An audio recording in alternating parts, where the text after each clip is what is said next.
राधे राधे मेरी पूरी YouTube family, कैसे हैं आप लोग। 12 नवंबर से देवोत्थानी एकादशी लग रही है। भगवान विष्णु इस दिन अपनी योग निद्रा से जागृत होते हैं। इस दिन से ही भीष्म पंचक यानी कि कार्तिक महीने के 5 दिन शुरू हो जाते हैं, जो बहुत ही सार्थक होते हैं, बहुत ही लाभदायक होते हैं, आपकी पूजा को सफल कर देते हैं। हर घर में हर स्त्री को ये कार्य ज़रूर ही करनी चाहिए। तुलसी विवाह इस दिन किया जाता है देवोत्थानी एकादशी के दिन। तो आपको क्या क्या सामग्री इसके लिए आवश्यक होगी, अगर वो आप पहले से ही लाकर रख लेंगे तो आपको ज़्यादा सुविधा रहेगी। तो सबसे पहले सामग्री समझ लेते हैं। इसके साथ ही मंडप बनाने के लिए एक गन्ने की ज़रूरत होगी। 2 या 3 भी लेकर आ सकते हैं, अगर आपको अच्छे छोटे छोटे मिल जाएं। मुझे बड़ी मुश्किल से ये गन्ना मिला है, तो आप इस तरह से गन्ने से मंडप बनाएंगे। अगर आपको ना मिले तो आप केले के पत्तों से भी मंडप तैयार कर सकते हैं। गन्ना चढ़ाना भी बहुत शुभ माना जाता है। सबसे पहले तो एक कलश लेना है जिसमें जल भरेंगे। तो एक कलश ले लीजिएगा, इसमें मौली बांधकर स्वास्तिक बांधकर कलश तैयार किया जाएगा। और इसके नीचे जो अष्टदल कमल बनाया जाएगा वो आपको तिल का बनाना है। मैं अभी थोड़ी सी तिल से आपको दिखा रही हूँ, लेकिन आप ज़्यादा तिल ले लीजिएगा जिससे कि इसके नीचे अष्टदल कमल बनाया जा सके। क्योंकि एकादशी के दिन चावल नहीं प्रयोग किए जाते हैं, तो आप ध्यान रखिएगा कि आपको सफ़ेद तिल से अष्टदल कमल बनाना है। इसके बाद आप चंदन ज़रूर लीजिएगा। विष्णु भगवान पर चंदन चढ़ाया जाता है। हल्दी अर्पित की जाती है, हल्दी लेनी है, कुमकुम लेना है। और आरती करने के लिए आपको कपूर लेना है, धूप ले लीजिएगा।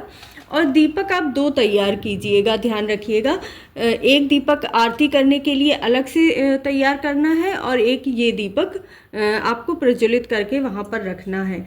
इसके साथ ही सुपारी, लौंग, इलायची माता रानी पर चढ़ाया जाता है। पान चढ़ाया जाता है, तो पान ज़रूर लेकर आइएगा, और लौंग, इलायची वगैरह चढ़ाइएगा। अगर गणपति भगवान बनाने के लिए आप सुपारी का प्रयोग इस प्रकार कर लेंगे, कलावा से बांधकर, क्योंकि बिना गणेश भगवान की प्रथम पूजा किए आपकी पूजा संपूर्ण नहीं होती है, इसीलिए गणपति भगवान ज़रूर बनाकर रखिएगा।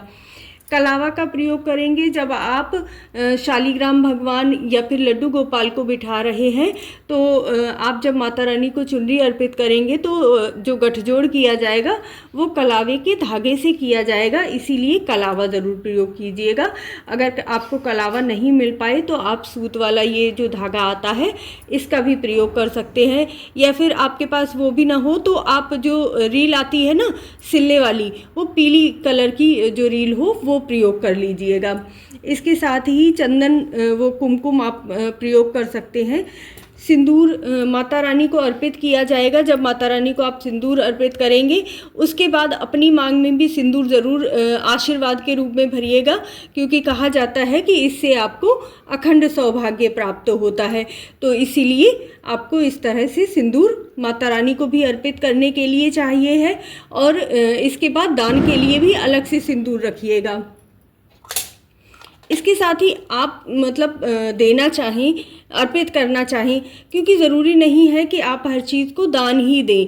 ये आप अपनी श्रद्धा अनुसार अपनी माता रानी को अर्पित करने के लिए भी चीज़ें लेकर आ सकते हैं। वैसे भी चांदी की चीज़ें दान करना और अर्पित करना बहुत ही महत्वपूर्ण माना जाता है, तो ये आपकी सामर्थ्य पर निर्भर करता है। आप अपने लिए माता रानी को अर्पित करने के लिए लेकर आइए, और इसके बाद आप इसका प्रयोग खुद भी कर सकते हैं।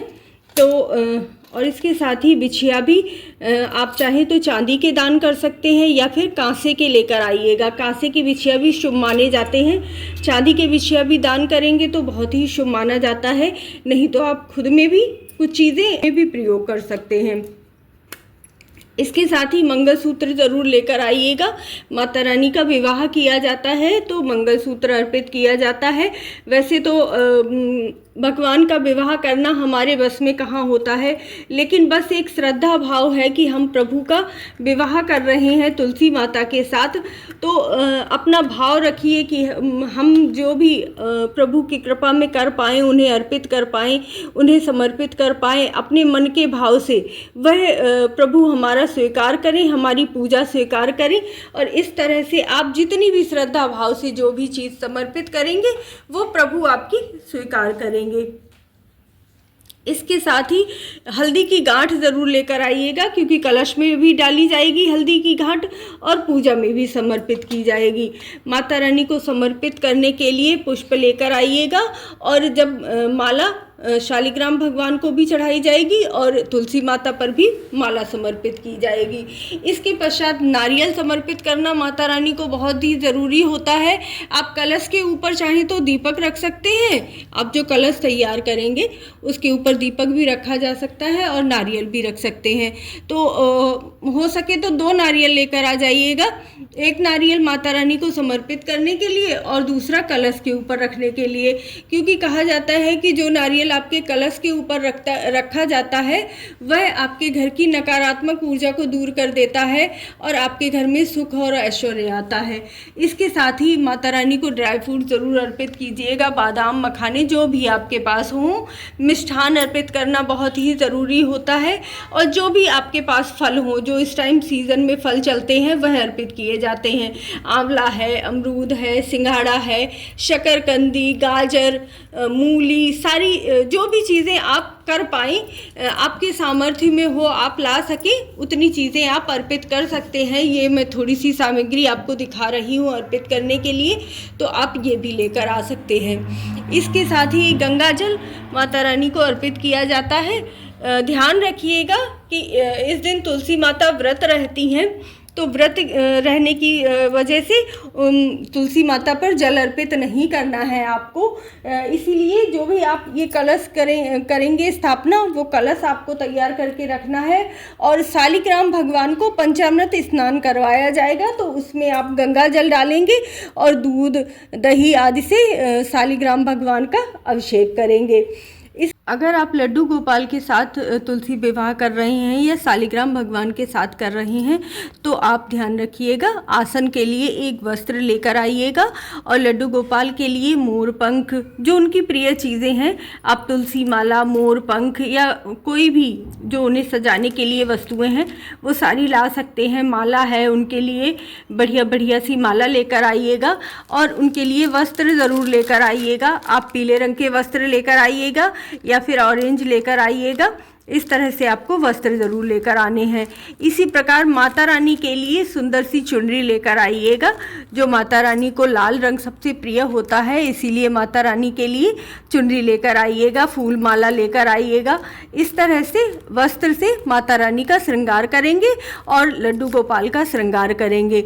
सबसे पहले तो उन्हें पंचामृत स्नान करवाया जाएगा और उसके बाद तुलसी माता का और शालिग्राम भगवान का पूजन किया जाएगा। यदि आपके पास शालिग्राम भगवान नहीं है तो आप लड्डू गोपाल को रखकर भी पूजा कर सकते हैं, और अगर लड्डू गोपाल भी आपके पास नहीं है तो आप कोई भी कृष्ण भगवान की फ़ोटो रख लीजिएगा और आप पूजा कर लीजिएगा।